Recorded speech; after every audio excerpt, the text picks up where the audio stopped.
Peer assessment is one way that students can internalize the characteristics of quality work. It increases student responsibility and autonomy and helps move the student from passive learner to active learner. Peer assessment provides an opportunity for students to practice working with others, communicating with others, and helping others to improve, all of which are important skills for the increasingly collaborative world in which we live.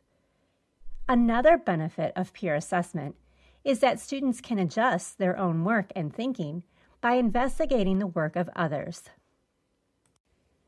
Students must feel that the classroom is a safe and supportive environment. For peer assessment, they must trust each other to provide honest and constructive feedback.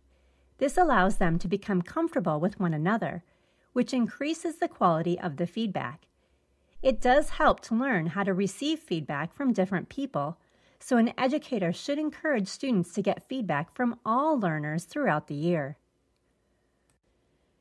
Providing peer feedback and working toward peer assessment may not be familiar to all students, so building peer assessment should be built into the classroom learning goals and with its own rubric on how it should be performed.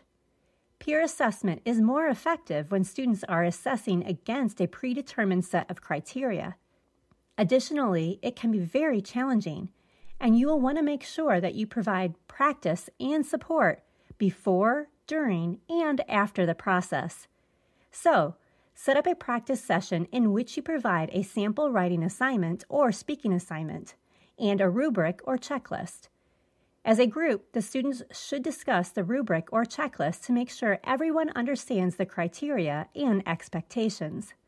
Then, the students use the criteria to assess a sample assignment against the criteria and determine how they would provide feedback. This is a good activity to do at the beginning of the course and then periodically throughout the course.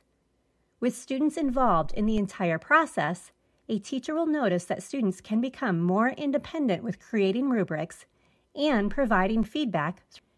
How feedback is delivered includes tone as well as the specific words chosen.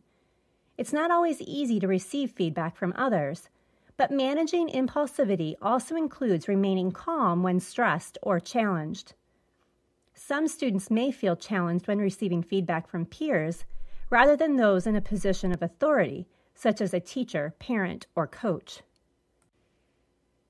The habit of thinking and communicating with clarity and precision is about selecting the appropriate words, which is essential when implementing peer assessment.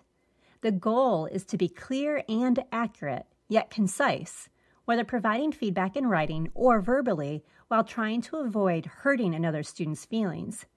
To do this, feedback should be objective, related directly to the work being assessed, and specific, whether it is positive or negative. For example, you used many descriptive words, so I could picture exactly what you were talking about. Is more effective than, "Great job," or, "I noticed that you repeated the same thought multiple times in the first 2 paragraphs. One thing that helps me is reading my writing aloud. When I hear repeated thoughts, I sometimes catch these better than when I reread it on the computer screen." The last habit of mine related to peer assessment is thinking interdependently. This habit is the willingness to work with others and to welcome others' perspectives. It doesn't mean that you always have to agree with or accept the feedback, but you take the feedback graciously. When peer feedback is being done in a group, there are times when you may be in the minority, yet you abide by the decision. There are many tools and strategies that you can use as a teacher and that you can teach students to use for peer assessment. Google applications such as Google Docs and Google Sheets is a great way for students to review and comment on others' work. An advantage to the Google application is that multiple people can be in the document at the same time. Video response and reflection applications such as Recap can be used to record student work and thinking, and can be shared with others to provide feedback and support personalized learning. There are also low-tech strategies that can assist with peer assessment. 2 stars and a wish is a good strategy for younger students. Students indicate 2 positive things about another student's work and give them stars. They then identify a wish about what the student might do next time to improve part of their work. Plus, minus, and what's next is another approach for students to comment on what was done well and what could have been done better based on the success criteria. The what's next also can be used to set or revise personal learning goals.